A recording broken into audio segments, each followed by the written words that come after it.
सदा सत्स्वरूपं चिदानन्दकन्दं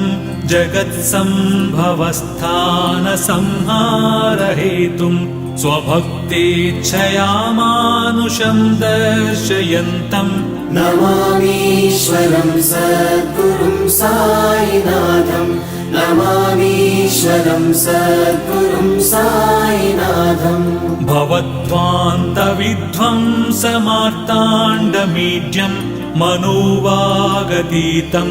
मुनिर्ध्यानगम्यं जगद्व्यापकं निर्मलं निर्गुणं त्वां नमामीश्वरं सद्गुरुं साईनाथं नमामीश्वरं सद्गुरुं साईनाथम् भवाम्बोधिमग्नार्दितानां जनानां स्वपादाश्रितानां